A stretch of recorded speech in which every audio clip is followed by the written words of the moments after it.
चलिए बेटा शुरू करते हैं। देखिए हमने इस वीडियो में जो बात करनी है फिस्कल डेफिसिट और प्राइमरी डेफिसिट के बारे में बात करनी है। लास्ट वीडियो में हमने बात करी थी बजट डेफिसिट के बारे में और हमने उसमें रेवेन्यू डेफिसिट के बारे में पढ़ लिया था। ठीक, अब फिस्कल डेफिसिट क्या होती है? वास्तव में गवर्नमेंट की जो फिस्कल डेफिसिट होती है यही गवर्नमेंट की असली डेफिसिट है। एक्चुअल में फिस्कल डेफिसिट में ये बताया जाता है कि हमें अपने खर्चों को पूरा करने के लिए कितना लोन लेना पड़ेगा, हमें कितने उधार लेने पड़ेंगे, कितनी बोरिंग लेनी पड़ेगी, उसके बारे में जरा पहले मैं आपको समझाता हूं। देखो ये है क्या, excess of total expenditure. Fiscal deficit क्या है? Excess of total expenditure. Total expenditure का जो एक्सेस है किस पर? Over revenue receipt and non borrowing capital receipts. देखो वर्डों पर ज्यादा ध्यान दो आप। टोटल एक्सपेंडिचर का मतलब क्या? कैपिटल एक्सपेंडिचर और रेवेन्यू एक्सपेंडिचर, हम दोनों की बात कर रहे हैं। ठीक है ना। गवर्नमेंट के देखो जब भी हम बात करेंगे तो हमें अगर मान लो कोई खर्चा करना है, घर का खर्चा जो भी है, चाहे वो रेवेन्यू एक्सपेंडिचर है चाहे वो कैपिटल एक्सपेंडिचर है, दोनों खर्चों की बात कर रहे हैं। गवर्नमेंट के मान लो total expenditure over revenue receipt. Revenue receipt क्या होती है? जो हमारी टैक्सेबल इनकम होती है, जो हमारी टैक्स की और नॉन टैक्स की इनकम होती है, वो है हमारी रेवेन्यू रिसीट। कह रही थी अगर रेवेन्यू रिसीट से ही ज्यादा है, और सुनो खाली रेवेन्यू रिसीट से नहीं, and non borrowing capital receipt. अब इसका क्या मतलब है? देखो रेवेन्यू रिसीट के अलावा कैपिटल रिसीट भी होती है और कैपिटल रिसीट दो प्रकार की होती है। एक तो या तो हम किसी से उधार ले लें या फिर हम अपनी असेट्स को बेच दें। तो यहां पर कह रहे हैं उधार को छोड़ के अगर कोई असेट्स बेचते हो आप। अब आपको बात समझ में नहीं आई होगी, मुझे ये एग्जांपल की हेल्प से आपको समझानी पड़ेगी। ठीक है ना। तो excess of total expenditure over revenue receipt and non borrowing capital receipt, या इसी बात को आप दूसरे वर्डों में कह दो, fiscal deficit is the excess of total expenditure over total receipt excluding borrowing. Fiscal deficit क्या है भाई? टोटल एक्सपेंडिचर कितने ज्यादा है, किससे? टोटल रिसीट से। टोटल रिसीट से जितने ज्यादा है टोटल एक्सपेंडिचर, लेकिन उसमें बोरोइंग को हटा दो आप। देखो एक बात आप पहले मेरी सुनो ध्यान से। गवर्नमेंट का जितना भी खर्चा है, चाहे वो कैपिटल हो चाहे वो रेवेन्यू हो, यानी कि टोटल एक्सपेंडिचर, तो गवर्नमेंट को उतने रुपए की रिसीट चाहिए या नहीं चाहिए? मान लो हमारा खर्चा है 1 लाख रुपए का, ठीक है ना, तो हमें 1 लाख रुपए खर्च करने के लिए 1 लाख रुपए की ही रिसीट चाहिए।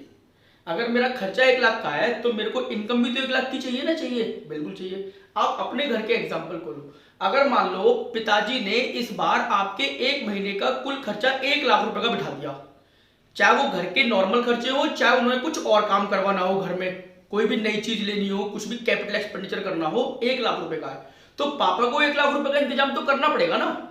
अब मान लो उनकी 50,000 रुपए महीना की तो इनकम ही है, 50,000 रुपए तो उनकी सैलरी से मिल जाएंगे, उनका रेवेन्यू रिसीट है। लेकिन अब बाकी 50,000 रुपए का जुगाड़ वो कहां से करें? तो बाकी 50,000 रुपए के लिए या तो वो सोचेंगे भी चलो हमारे पास एक पुरानी बाइक पड़ी है या पुरानी गाड़ी पड़ी है, हम उस गाड़ी को बेच देते हैं, और उस गाड़ी को बेच के मान लो हमें 30,000 रुपए मिल जाएंगे, तो हमारे पास कितने रुपए हो गए? 50,000 रुपए तो सैलरी के, 30,000 रुपए गाड़ी बेच के, तो कितने हो गए? 80,000। अभी भी 20,000 रुपए की कमी पड़ रही है।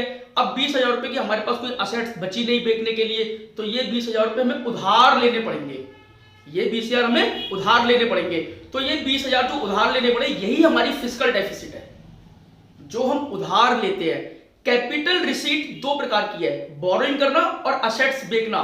देखो असेट्स बेचा हमने, अपनी असेट्स बेची हैं, ये फिस्कल डेफिसिट नहीं है। जो आप उधार 20,000 रुपए ले रहे हो, ये आपकी फिस्कल डेफिसिट है। मैं देखो एग्जांपल की हेल्प से आपको समझाता हूं। मान लो गवर्नमेंट के टोटल एक्सपेंडिचर 1 लाख रुपए के हैं, टोटल एक्सपेंडिचर यानी कि रेवेन्यू भी और कैपिटल एक्सपेंडिचर भी, जिसमें टोटल रिसीट गवर्नमेंट की रेवेन्यू रिसीट है 80,000 रुपए की, कैपिटल रिसीट है 20,000 रुपए की। दो प्रकार की रिसीट है।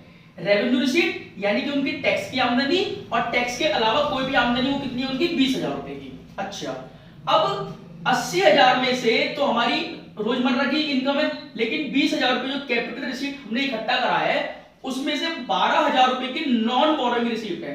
नॉन बोरोइंग रिसीट का मतलब क्या हो गया कि हमने अपनी असेट्स बेची है, हमने अपनी असेट्स सोल्ड आउट करी है।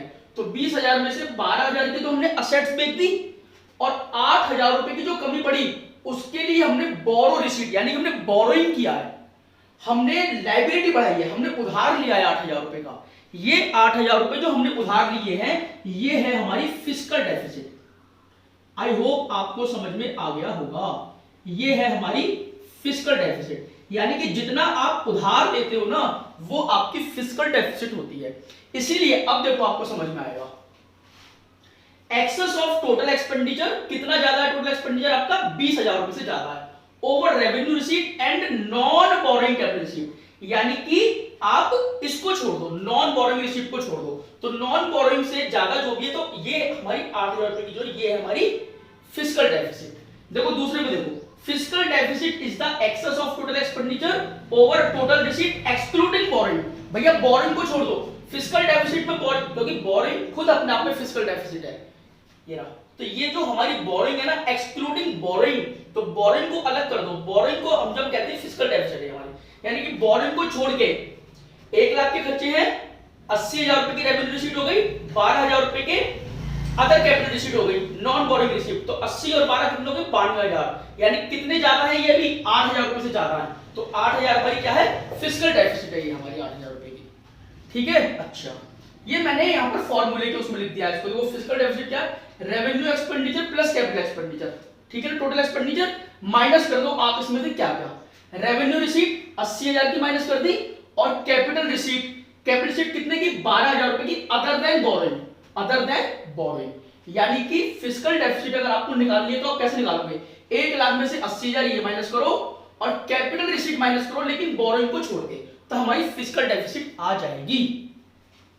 बोलिए बात क्लियर है, 1 लाख रुपए की टोटल एक्सपेंडिचर, 80,000 रुपए की रिसीट हमारी टैक्सेशन की है, इसके अलावा 20,000 के हमें और लेना पड़ा, तो 20,000 में से 12 की तो हमने एसेट्स बेच दी, लेकिन जो कमी पड़ी वो कितने की पड़ी 8,000 की, ये हमारा बोरोइंग है, ये हमें उधार लेना पड़ा वास्तव में, ठीक है ना, तो ये है हमारी फिस्कल डेफिसिट। और क्या लिखा मैंने, total expenditure minus revenue receipt minus non borrowing capital receipt, ये है हमारी नॉन बोरोइंग, अगर हम एसेट्स बेचते हैं तो नॉन बोरोइंग कैपिटल रिसीट होती है हमारी। तो अगर मैं टोटल एक्सपेंडिचर में से रेवेन्यू रिसीट माइनस कर दूं और ये 12,000 non borrowing capital receipt minus कर दूं, तो 8,000 रुपए मेरे पास क्या बचेगा, मेरे पास 8,000 रुपए फिस्कल डेफिसिट बचेगा। बात क्लियर।